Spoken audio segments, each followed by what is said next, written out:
Olá, meus amigos, minhas amigas, bem-vindos a mais um hashtag OABRJ Debate. E no programa de hoje, nesse período de quarentena, a gente quer dar mais uma contribuição, mais uma ferramenta para você ficar situado, não só nesse momento de quarentena que a gente está vivendo, mas com os desafios que a gente tem em relação às tecnologias e o nosso cotidiano, a atividade da advocacia, diante dessas ferramentas tão revolucionárias, né? Eu estou aqui com a doutora Maria Luciana Pereira de Souza, ela que é diretora de Inclusão Digital e Inovação da OAB aqui do Rio de Janeiro. Doutora Luciana, muito obrigado por estar aqui com a gente. Eu já começo logo perguntando aqui, que o nosso programa tem só 15 minutos, né? Como é que a senhora está vendo essa questão aí de se ter tantos problemas, tantos desafios, e junto com essa pandemia e a atividade de advocacia? Júnior, boa tarde a você, a todos que estão ligadinhos aqui com a gente. Os desafios são imensos para a advocacia, principalmente. Por exemplo, depois que o CNJ soltou a resolução 314, restabelecendo a tramitação dos processos que tramitam em meio eletrônico a partir do dia 4 de maio, isso aumentou ainda mais os desafios para a advocacia. Por quê? Porque a prática de atos em meio eletrônico, ela não necessariamente afasta a necessidade ou de um ato prévio em ambiente real, né? Seja uma expedição de uma certidão, seja um encontro com o cliente. Depois nós tivemos a lei também, a 13.994, que alterou a 9.099 para admitir que as audiências de conciliação e instrução em sede de juizados especiais das ações que tramitam sob o rito dos juizados especiais possam ser feitos de forma remota, o que também é um desafio para a advocacia, tanto pelo aspecto da falta de infraestrutura tecnológica para o advogado, quanto pelo fato de que as estruturas da ordem, a gente sabe, né, a Ordem do Rio tem um viés muito classista social, a gente se abraça muito, a gente cuida da advocacia, a gente prepara, seja através de treinamento, seja através das casas do advogado, através de toda a infraestrutura presente em cada uma das subseções do Estado. Só que, nesse momento, as nossas estruturas físicas estão, obviamente, obedecendo à recomendação das autoridades de saúde e aí buscando preservar a vida do nosso colaborador, a vida do advogado e a vida das partes. Essas estruturas físicas não estão funcionando. Então, a gente simplesmente jogar no colo da advocacia, não, a partir de agora está possível, está permitido, está deliberadamente admitida a prática virtual, a videoconferência, isso não necessariamente é segurança para o advogado. E, pelo contrário, isso representa, inclusive, uma ameaça no acesso à justiça. Em relação a muitos atos, né, não é possível se usar a internet. Tem alguns atos que são presenciais, algumas provas que precisam ser produzidas. Como é que a gente lida com essa realidade diante de tudo que está acontecendo? Júnior, essa realidade de que nem tudo realmente é virtual, a gente já tem isso amparado no ordenamento jurídico brasileiro desde a 11.419 de 2006, que é a lei do processo eletrônico. Então, a gente tem, depois, mais recentemente, no Código Civil também, a gente tem todo um resguardo para a prática, para, por exemplo, se é uma prova que eu não tenho como digitalizar, eu posso pedir que essa prova seja cautelada em cartório, enfim. O processo eletrônico, de forma alguma, fora do tempo de pandemia, de forma alguma ele pode ser considerado uma ameaça ao direito ou uma ameaça ao exercício da advocacia. Pelo contrário, ele é um ganho para o jurisdicionado e ele é um ganho para a nossa classe. No entanto, num período pandêmico em que as estruturas dos tribunais estão fechadas, no dia 29, agora, por exemplo, o ministro Toffoli proferiu, né, em sede lá do STF, uma resolução que já está regulamentando o trabalho remoto no STF até janeiro de 2021.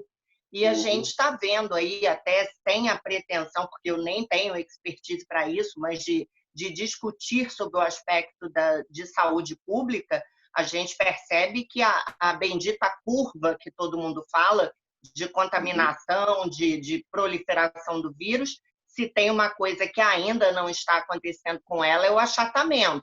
Então, a partir do momento que os tribunais, seguindo até a regulamentação, a determinação do CNJ, começam a se organizar sem ouvir a advocacia, isso é muito temerário, isso é muito preocupante, e aqui de pronto, eu aí tenho a autonomia, não autonomia, na verdade, posso falar, representando a Ordem do Rio de Janeiro.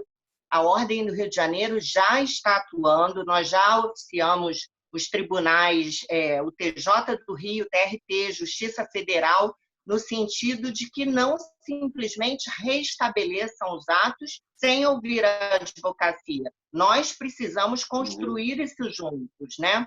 É claro que a pandemia ela desencadeou uma possibilidade de inovação ou uma virada de chave da vida física para a vida virtual, que se não fosse a pandemia, a gente ia levar aí mais uns 10, 20 anos para chegar nisso. Processo eletrônico.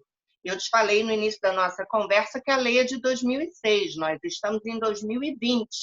Há pelo menos 10 anos eu integro o projeto da OAB-RJ que cuida de inclusão digital e ainda hoje nós temos muitos desafios porque muitos colegas ainda não estão habituados com as ferramentas de peticionamento. Então, assim, a pandemia fez o que no curso comum da história da humanidade a gente não faria em tão pouco tempo. Agora, isso não quer dizer que a atuação dos tribunais não deva levar em conta o cenário, a realidade do advogado, porque o advogado é um ator e ele não é um ator coadjuvante. Ele é, sem dúvida nenhuma, alguém que ocupa ali um papel também de relevância em toda a estrutura do judiciário. Pois é, doutora Luciana, eu acho que assim, a impressão que eu tenho é que o advogado ele fica em grande desvantagem no meio dessa história toda, porque se a gente pega a estrutura da magistratura, Ministério Público, as outras instituições de Estado, eles têm um aparato, eles têm uma infraestrutura, e mesmo o magistrado que é analógico ainda, né, ele tem ali um arsenal à disposição dele. Agora, o advogado também que já advoga há muito tempo, como é que ele fica diante desse desafio? A OAB desenvolve alguma ferramenta, tem algum tipo de apoio, de orientação para esse advogado, essa advogada? Tem sim, Júnior, eu concordo plenamente com você, tanto na questão do arsenal à disposição dele, arsenal esse que inclui, inclusive, uma tropa de assessores, né? Eu, não poucas as vezes, já fui despachar com diversos magistrados de primeira, segunda instância, dos mais variados tribunais, e no lugar de acessar o processo eletrônico, o magistrado chamou a assessoria para imprimir a petição que eu estava indo lá despachar. Então, assim, é uma realidade muito diferente, não só pela segurança, e aqui com todo o reconhecimento do esforço de quem está na carreira pública, é alguém que escolheu esse caminho e batalhou para estar lá, não é nenhuma crítica, nada no sentido de pesado, mas, enfim, a estrutura que o lado de lá tem, nós não temos. O que a OAB tem, o que a OAB faz e o que nós estamos buscando fazer? Nós temos a Escola de Inclusão Digital, que funciona lá no Assembleia 10 hoje, onde a gente ministra cursos práticos de utilização das ferramentas de peticionamento eletrônico. Grande questão do momento, está tudo fechado, estamos todos em quarentena, todos em isolamento social, não é possível abrir a Escola de Inclusão Digital, por exemplo, para que a gente ministre cursos para que aqueles advogados que atuam perante o Tribunal do Estado do Rio de Janeiro aprendam a utilizar a ferramenta Teams, que é a ferramenta através da qual o Tribunal do Rio de Janeiro, o estadual, vai pautar todos os seus atos por videoconferência. O tribunal comprou a ferramenta, uma ferramenta da Microsoft, é uma ferramenta intuitiva, não se nega isso, não vai ter custo para o advogado, só que o advogado é um profissional, a nossa expertise, o nosso saber, a nossa ciência, ela é intelectual, ela não é uma ciência técnica, né? Aliás, nós não somos profissionais da tecnologia, nós somos profissionais do argumento, do pensar, do defender ideias, e a partir do momento que o nosso exercício do pensar, do defender ideias, do defender um ponto de vista da parte, né, do nosso cliente, e isso precisa ser por meio tecnológico, o judiciário não pode ser insensível em não entender que nós precisamos ter meios de adequar a advocacia para isso. Então, o que a gente já está trabalhando? Por exemplo, um grande ganho que nós tivemos recentemente foi a reativação e o robustecimento da possibilidade da liberação dos alvarás por meio do convênio da Ordem com o Banco do Brasil e Caixa Econômica. Uma coisa que nós medimos lá na verificação é que muitos alvarás não estão saindo porque o advogado não consegue gerar corretamente o PDF, que é um formato de arquivo, né, que é um arquivo de imagem, enfim. Então, o que a gente já vai preparar a partir da semana que vem? Pílulas de conteúdo para disponibilizar nos veículos oficiais da Ordem, através das ações da Diretoria de Inclusão Digital e Inovação. Nós estamos buscando meios de garantir uma expansão do acesso da advocacia à banda de internet, a computadores, enfim, as condições, as ferramentas, melhor dizendo, que hoje significam apetrechos do exercício da advocacia. Doutora Luciana, o advogado, se quiser tirar alguma dúvida, ele vai ter alguma possibilidade através dessas ferramentas também? Sim, vai ter sim. A gente, não só pelo canal de atendimento geral da Ordem, que é bacana que o advogado acione por lá. Por quê? Porque aí a gente consegue medir e entender até quais são os problemas mais sensíveis da advocacia. Mas que ninguém tenha o receio de achar, mandei pela central de atendimento, vai se perder. Não.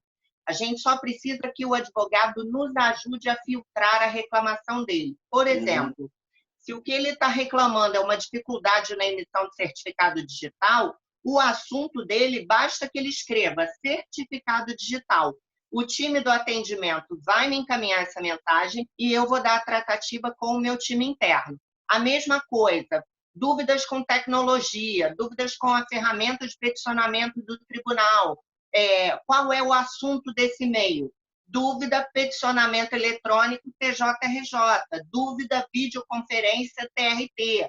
Ao nominar o assunto do e-mail dessa forma, o advogado ajuda que a gente consiga atendê-lo com uma maior eficiência e, principalmente, uma maior celeridade.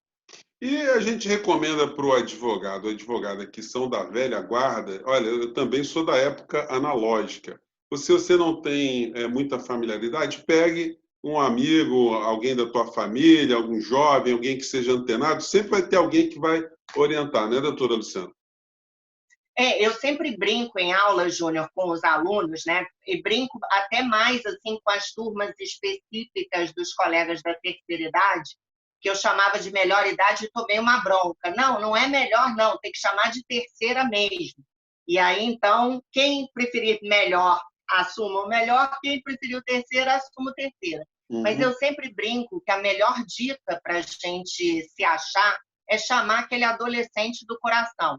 Todo mundo tem um sobrinho, um primo, um neto, um filho de um vizinho, e às vezes o que a gente está levando ali 1, 2 horas sofrendo para se achar, ele olha e com 2 cliques resolve. Mas independente disso, que o advogado não deixe de buscar socorro na OAB, porque nós estamos aqui para isso. Deve ter uns 15 dias eu fiz uma live com o nosso presidente, Luciano Bandeira, e vou repetir aqui na nossa conversa, Júnior, uma coisa que eu falei com ele, com base no trabalho que a gente desenvolve. Na OAB Rio, ninguém fica para trás. A gente é soldado na guerra. A gente segue em frente, um apoiando o outro. Então, quem tiver dificuldade, que nos acione. Eu tenho perfis em redes sociais, canso de atender colegas pelas redes sociais. Então, no Facebook, Maria Luciana Souza, no Instagram, Malu P. Souza, no LinkedIn, Maria Luciana Pereira de Souza. Me acionem que com todo o senso colaborativo que cada um de nós precisa ter nesse momento, a gente vai se ajudar e vai passar por isso. Doutora Luciana, muito obrigado pela sua entrevista aqui conosco, esse papo muito esclarecedor. Doutora Maria Luciana Pereira de Souza, ela que é diretora de Inclusão Digital e Inovação da OAB do Rio de Janeiro. Eu quero agradecer mais uma vez e convidar você, prezado advogado e advogada, para que entre sempre no site da OAB, acione as ferramentas, tire as suas dúvidas, faça as suas críticas, porque a instituição ela está a serviço do advogado, é a nossa contribuição para a gente ter uma sociedade melhor, mesmo em tempos tão difíceis que a gente é demandado, né? Gente, muito obrigado. Ficamos aqui com o nosso hashtag OABRJ Debate e até o próximo programa. Até logo, doutora Luciana. Tchau.